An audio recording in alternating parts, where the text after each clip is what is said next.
start with the Pledge of Allegiance. I pledge allegiance to the flag of the United States of America and to the republic for which it stands, one nation, under God, indivisible, with liberty and justice for all. And to the Texas flag we say, honor the Texas flag. I pledge allegiance to thee, Texas, one state under God, one and indivisible. Thank you. Play ball. Yeah, play ball is Let's right. go. All right, let's have a roll call just to be sure that we have a quorum. So if you just acknowledge when I read your name. Sergio Coronado is not here. He did call me to say he couldn't be here and he was sorry. Alfred Gonzalez. Here. Ed Minna is not here. Again, he called to say he couldn't be here for this meeting. Jackie York. Here. Ruben Gonzalez. Here. Laurie Searles. Here. Jack Loveridge. Here. Jackie York. Here, but that twice? Oh, is that twice? Because I'm looking at the wrong. Yeah, you count here for two. twice. You count for two. Shane Haggerty. And I think that's everybody. I think we got everybody. Do we have any public comment? No. No public comment. Well, everybody must be happy, I guess. That's good. All right. You all have a copy of the minutes. You all received them via email, but you've also got them in your packet. Are there any additions or corrections to the minutes of the last meeting? If not, I'll entertain a motion to accept them as they've been submitted. So moved. Second. All in favor say aye. Aye. Any opposed? It passes. Jackie made the motion and Shane seconded it. Okay? We have a financial report by my favorite financial report provider. Good evening, Board of Directors. Rosa Goldman, Chief Financial Officer. Rosa, I don't think your microphone's working. It's not working. It is. It's under tab Is it on? 3. It is. It is. Is it on? Yeah. All right. Okay. We can hear you. Okay. Well, we are presenting the financial report for the month of August. August 2025, and just keep in mind that August is the 1 month before the last month of the fiscal year. The fiscal year is going to end in September, so August is right before. So the financial report contains the balance sheet on page 1, and then the report of revenues, expenditures, and changes in cash balance on page 2, and then on page 3, the investment report and the note to the financial report. For the month of August, as you can see on page 3 towards the bottom, we have a few amounts that were over budget. The vehicle, gas, oil, and maintenance, additional $5,428 for just regular fleet operation. Then we have the building maintenance, $6,513. It was additional plumbing expense. We'll be having some plumbing issues. And then we have the postage and mailing, $5,371. Again, the volume exceeded what we had budgeted. And then Board of Directors Education is over budget by $417. What happens is that we budgeted the conferences, but for some reason we didn't budget the actual memberships. So we will write a note for next time. We will include the memberships. Now, under the encumbered funds, for the Board of Directors Election Reserve, the amount is still the same. It hasn't changed. It's $527,886. But then the litigation reserve, which was $823,225, we had to take for August $10,709 because we were at the budgeted amount, but because we are carrying this reserve, the overage was taken out of the encumbered funds. So that's what we do. So now that particular reserve account has a balance of $812,515, giving us a total encumbered funds for $1,340,401. So, and that's my report. So 2 questions. First Yes. of all, the $812,000 that we have in that encumbered we're okay with that for right now. you're not asking us to Oh, replenish. God, no, because remember, we have just Right, one more month. So most likely for the month of September, we are going to have to take from this balance because Right. there is no more on the budget, Right. that line item, but it's not going to be that much. So So, I just want to make so sure. we are good. I knew that, I wanted you to say that. Right. And then the amount of over budgeted items does not we do not create an imbalance in our budget. We still Absolutely have a not. surplus that will more than enough cover those Absolutely, items. It's yeah. just those particular line items were over budgeted for this month. Exactly. Yes, yeah, we track the particular line items because they are in the budgeted as such by the line item. So we track them, and as you can see, the amounts that are over budget are not like huge numbers. If you look know. at page 2, you'll see, Board, that we still have $5,500,000. Yeah, and At the we end of the year, which is next month, if we have that big a surplus, we will return it to the entities. So you who are on the school board or you who are in the county, just know that we will return the monies you've invested in us. If we have a surplus at the end of the year, and most likely we will have. We will. giving it back. So just so that you know. Any questions of Rosa, who does a great job? Thank you. Any questions of Rosa? Anybody? So we need to approve this submission subject to audit. It will be audited by the end of the year. So need a motion to approve the financial report subject to audit. Move to approve Thank the you, Jim. financial report. Second? Seconded. All in favor say aye. Aye. Any opposed? Okay. Thank you. Very good. Thank you, Rosa, very much for what you do all the time. Discussion of possible action about our Board of Directors meeting in December. Usually, we do not have a December meeting. We actually are only required to have a meeting once a quarter. We have meetings every month because I think it's good for us anyway, but it's because we have a lot of business to do. This is a big and important central appraisal district. So because we normally have meetings every month, we need a motion to pass over the December meeting and have it in I January. move to approve the cancellation of the December meeting. Thank you. Second. Any discussion? Anybody want to be here in December? All right. All in favor, say aye. Aye. Any opposed? Okay, we'll have a party in December, but we won't be here for a Okay. meeting. How about that? All right. And then we have some discussion about the holiday schedule for the staff. In your packet, we've got the proposed 2026 holiday schedule. It's the same number of holidays as were approved in 2025. Tab 5. It's the colorful one. So it's pretty much the same as we've always done. It's just giving you the actual dates, not just saying Thanksgiving, but telling you when on Thanksgiving. We do need to approve that.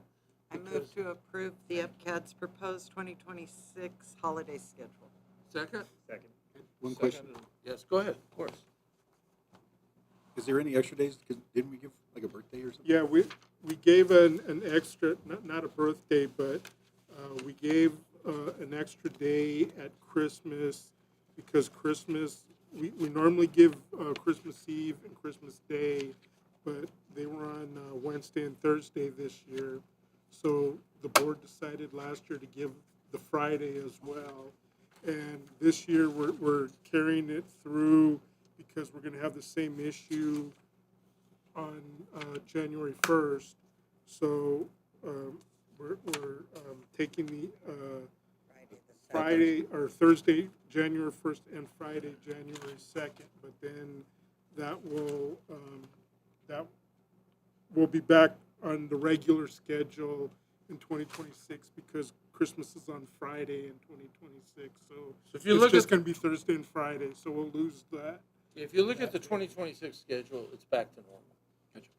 It was just an odd year, 2025, because it came out on a Wednesday, Thursday, so we Well, we're folded it getting different. an extra day in 2026 because we're getting the January 2nd. We normally Oh, wouldn't I get see what you're saying. January So we're 2nd. doing But it's the first, which is same the- number of days that we had last year.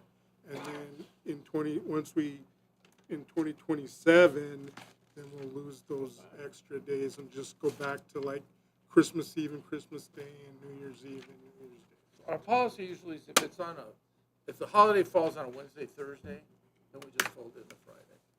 And And that's what happened on the 1st. It came out Thursday the 31st, Wednesday the 31st, Thursday the Friday, Thursday the 1st. So we folded in the 1st. Just wanted to make sure we weren't shorting anybody.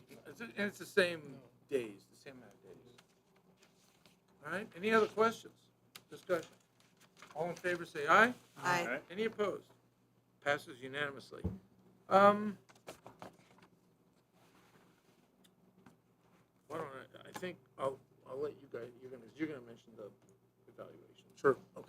And go ahead, Tracy, why don't you give us the liaison appraisal review? Good evening, Board of Directors. Tracy Carter, Taxpayer Liaison Officer.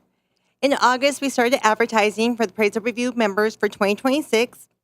This year, we did really good. We received a total of 38 applications. So we will have 20 ARB members that have 1 year left of their term in 2026. And then we would need to appoint 24 ARB members for 2026. So that will give us a total of 45 ARB members. Also, the Board of Directors are going to be responsible for appointing the chairman of the Appraisal Review Board and the secretary of the Appraisal Review Board. We have 3 applicants for chairman, and we have 3 applicants for secretary. So in this year, ARB Selection Committee is going to start October 30th at 9 a.m. to 5, and October 31st from 11 a.m. to 5. Mr. Coronado is going to get with me to see if he can start earlier on October 31st.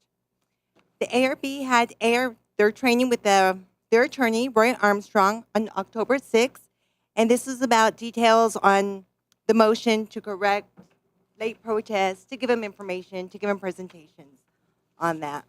And the ARB is in session October 7th through the 10th to hear motions to correct the late protest, and October 14th through the 22nd to hear timely protests from Ownwell. And does anybody have any questions for me? And I just saw one of the ARB panels that just finished before our meeting. They did 60 evaluations today. So, and they love it. They love it, and they love being on the ARB. So They I do. just want you to know that these are hardworking. This isn't just people just slushing off to get the money, but these are hardworking, dedicated citizens who see this as an important role in the process. And it's because of the message you give them. So thank you for what you do. And tell them we appreciate what they do. I sure will. Thank you so much. Any other questions? Thank you, Tracy. All right. Well, we have a slightly different appraisal officer today. We have David, so we'll let David give the report since our illustrious national vice president is gone for the day. Okay, first thing we're going to talk about is evaluations. The Board of Directors actually only has 2 employees, the Chief Appraiser and the Taxpayer Liaison Officer, and y'all are responsible for evaluating their performance every year. We're going to pass out evaluation packets to everybody, fill them out and send them to Tanny. He wants to receive them by the end of the month. And Or sooner. you don't have to wait till the end of the month, but he would like to go over the evaluations at next month's meeting, and so you can complete Dinah and Tracy's evaluations. You can drop them off here if you want to, or you can mail them straight to Tanny. We'll handle it if you want to send them here and make sure Tanny gets them without showing anybody else what the valuation is. And There are Tanny, stamped, self-addressed envelopes in there. Tanny will compile the results of the valuations and present. You'd prefer us to send them to you, wouldn't you? I do. I prefer you just doing what it says in the packet. Shane and I usually go over them together, so it's not just me by myself, but Shane and I have done this, and we'll probably do it again. But be honest. Be honest on these evaluations. We're very fortunate. We have incredible staff. But I think these evaluations play an important role in sending a message, if you have to, both to our liaison officer and to our chief appraisal officer. But you guys can be real proud of the organization that's run here. So there will be 2 for everybody, 1 on the liaison officer, 1 on the appraisal officer. And if I'm not mistaken, right, There's the stamped self-addressed envelope in here. I haven't looked at them. But there has always been, we've done the same thing every year. So I'm assuming that there's one in here. Yeah, there is. So there is. It's already got my address on it and everything. Just put both in one. You don't have to send them in two. You put both of them in one. You're going to get two of these. Don't send two. Just put them in one. And I'll give They're the really stamps heavy. back, and we can use the stamps. So you'll see it's already addressed to me and everything. Shane, when I get them, I'll go over it. But I should get, everybody needs to do that. There are two people not here. We will get them their packet. And the only thing, we need to go over this in November, so you have till the end of the month. I don't mean to interrupt you, and I know you're going to finish. But I had a real good friend named Jim Phillips. And Jim Phillips used to tell me that when people at boards like this get these packets, these things are like fish. For 3 days, they're great. If you fill them out and get them, but after 3 days, they start to smell. And then you put them aside, you don't want to fill them out. So my recommendation is go in there tomorrow or the next day and fill them out and send them out. Don't let them just hover on your desk, or they're going to start smelling and you're going to start putting them away. You're not going to want to fill them out anymore. So just take them and get rid of them. And I miss Jim Phillips, so I love telling that story. So, okay, I'm sorry, David. Go No, ahead. no problem. So that's evaluations. The other item I wanted to bring up is Board of Director election by the taxing entities. As you know, we've got 3 people on the board that are elected by the public, and we've got 5 people that are elected by the taxing entities. And this is still a new process for everybody because we just barely started it, I think last year. It used to be that certain entities had allocated board members. That's not the case anymore.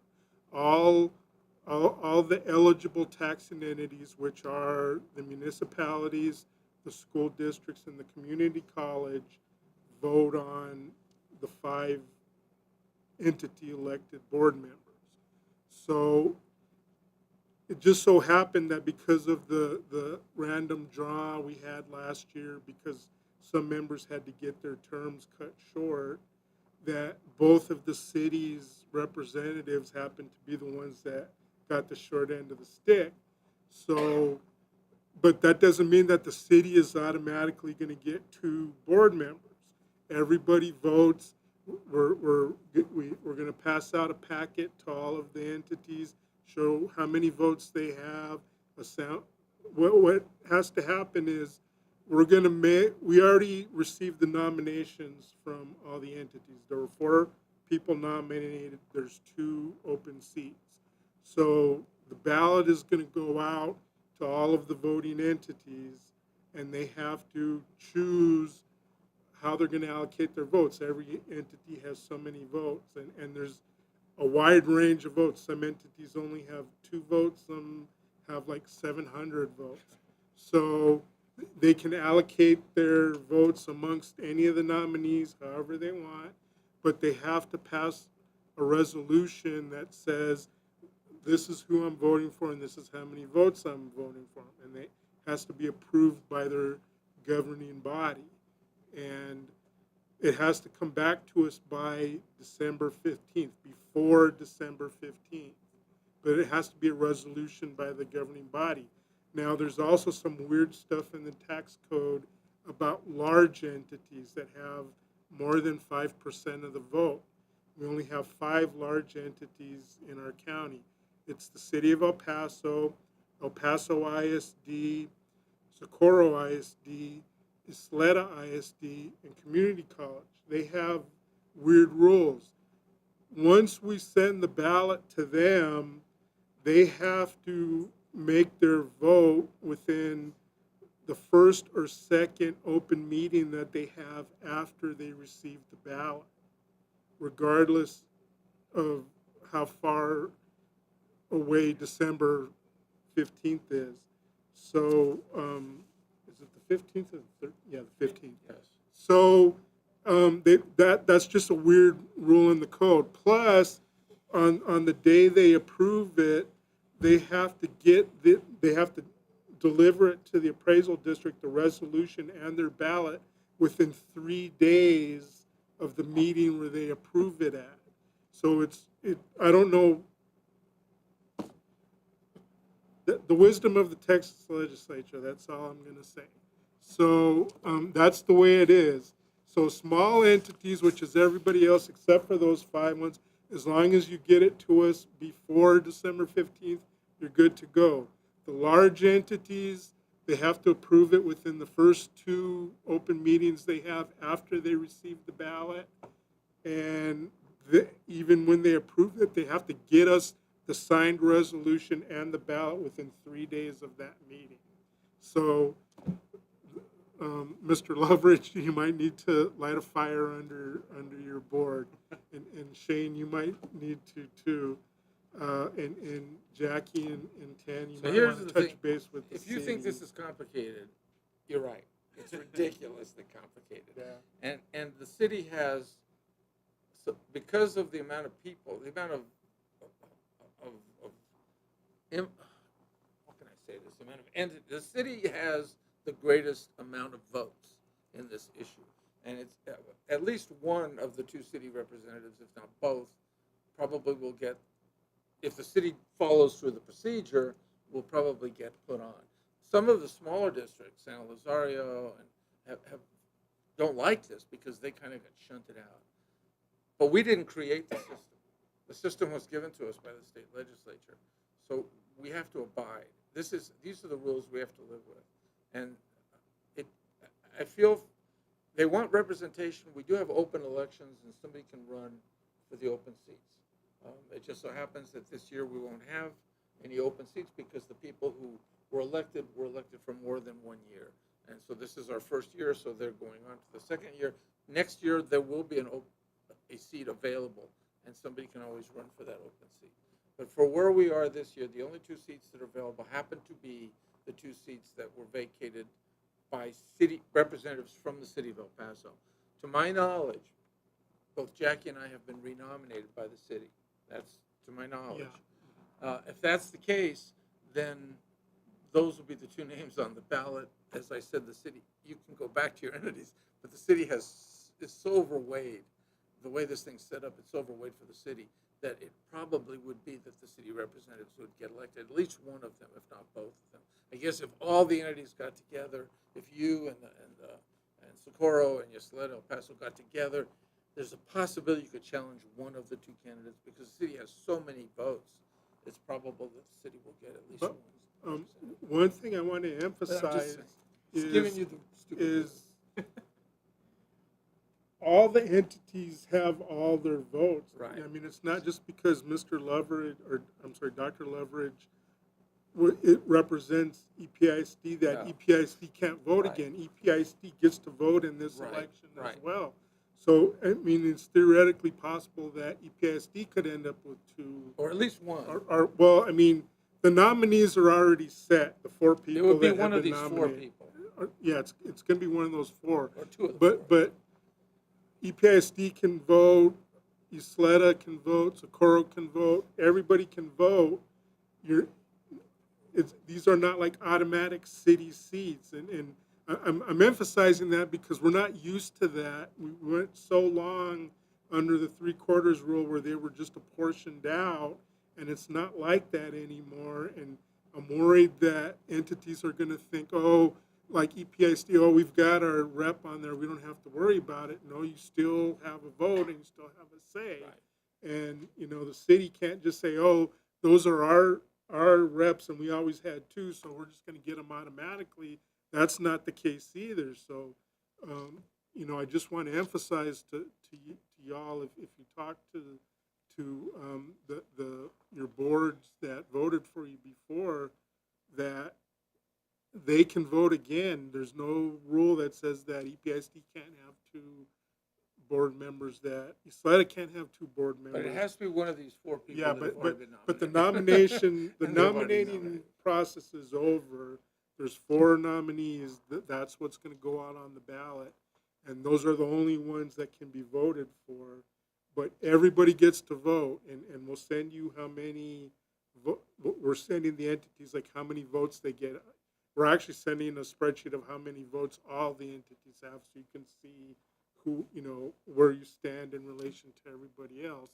But I just want to emphasize, it's not like it used to be where the city automatically gets two. The county got one. Yeah. Those days are Well, I mean, the county kind of lost one, but then they gained one because Ruben represents the county, but Right. they don't get a vote in any of the other positions. So those will be going out.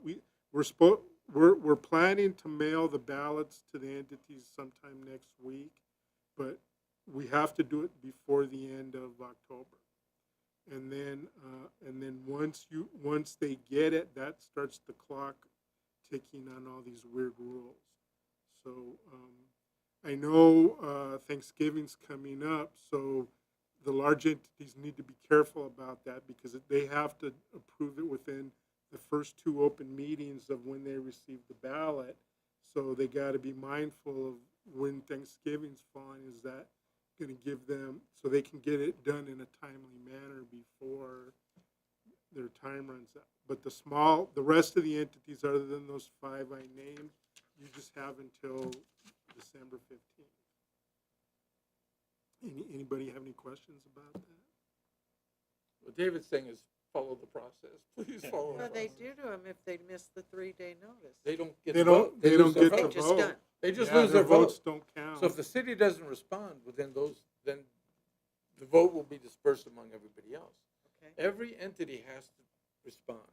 And if they don't respond, that's a sign that they're not willing to participate in the vote. Okay. Which is not good because No. we only got 4 candidates and we don't know 2 of the candidates were nominated. We're not even sure they are. So the answer is, if you're in an entity like EPISD, Get it done. and you get this ballot, we're begging you, return the damn ballot. Or, return the ballot. Just return the ballot. Don't see it as something that, but we're gonna call up anyway. We're gonna hound you anyway, but return the ballot. She doesn't want to have to call you more than twice. So just return the ballot. It's a good question, Larry. But the question is, you lose your vote. Okay. I mean, you have a shot, vote. It's like if you don't vote in a national election, Yeah. the next day you can't vote. Right. You're out. You just didn't Okay. vote. And our hands are tied on this because Yeah. this is what the tax code says that we have to do now. This whole thing is new. snuck Those it of in. you who've been here about a year, it only has been about a year. So the answer is 2, 3, 5, 7, 8, 12, 15 years ago, we didn't do any of this. But we're living by a whole different set of rules today. And they're about 1 year old. And that's why some of you are on, some of you are elected on. Because we changed the rules. They changed the rules. We have to live by. And the 2 that are elected this time will have 4 Yeah. Just like everybody eventually will have 4 Yeah, years. they're So there's building a total up. of 4. No, but you can get 5. reelected 5 times. Oh, there's 4 nominees.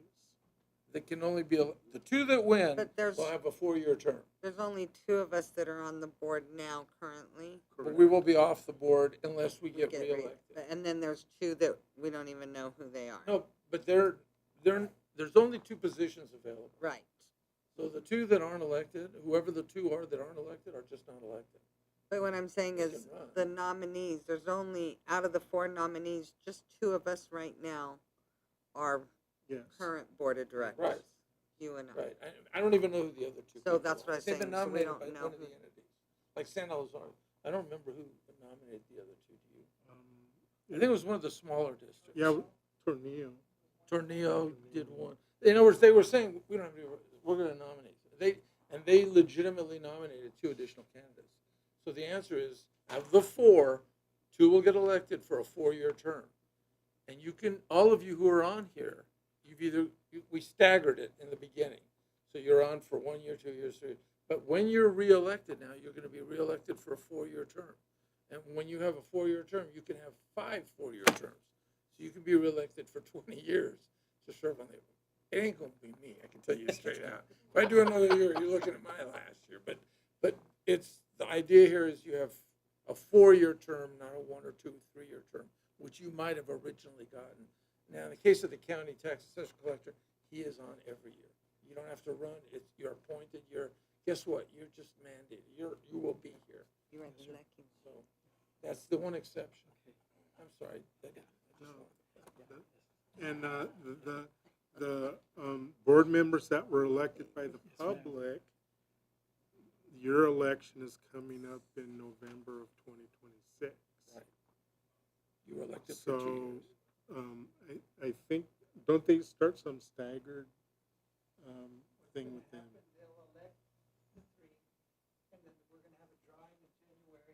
Exactly. Like we did last time. For 4 years. It's, I'm so sorry. This is the way the legislature set this up. And what they were trying to do, what they felt central appraisal districts all throughout the state were being manipulated. And so they wanted to create some sort of a system that would create this, a better process for electing members to the central appraisal districts. Not so much in El Paso. I think El Paso was running pretty well, but in some of the farming districts, some of these other districts, they felt that there was influence in who was getting put on these boards. And it affected the valuations of properties, especially ranch properties. So at the end of the day, they created a lot of this, which affects big cities. And there are rules, some kind of special rules for big cities, but the whole thing is hard for us to go through. I worship this guy for him. Just having to memorize this stupid thing and how he does it, I don't know. But we had sessions, Alfred. We had sessions at these things where we talked only about how are we going to process these things. So I'm coming out of those sessions, and that's what you're hearing from me. But it's complicated, and hopefully it'll turn out to be a better system. Hopefully, which is what they wanted. Anything else? No, that's all I have. Any questions of our Chief Appraisal Officer Junior? Dinah has some personal time she needed to take off, and that's why she needed to be gone. She would have been here, but she has an able-bodied person in David who does a great job here too. And so I just want to point out that David does a fantastic job for this district, and that when she's gone, he's excellent at being here. She is running for national vice president. We all support her, and she's well deserving of that position. When she wins that position, she's going to have to be gone sometimes. There's going to be times where she's going to be gone. We got David, so it's fine. It doesn't. You don't create an imbalance. David very ably can step in for Dinah when she's not here. Any other questions? All right, guys, half an hour. This may be a record here. Is there any other business anybody wants to bring up? If you look, we do not need to go into executive session, although we've always got it on the agenda. Is there anything else on a previous item that somebody wants to bring up? If not, I'll entertain a motion to adjourn. So moved. Second. I want you to note exactly at Wow. 5:30, we are Good adjourned. job.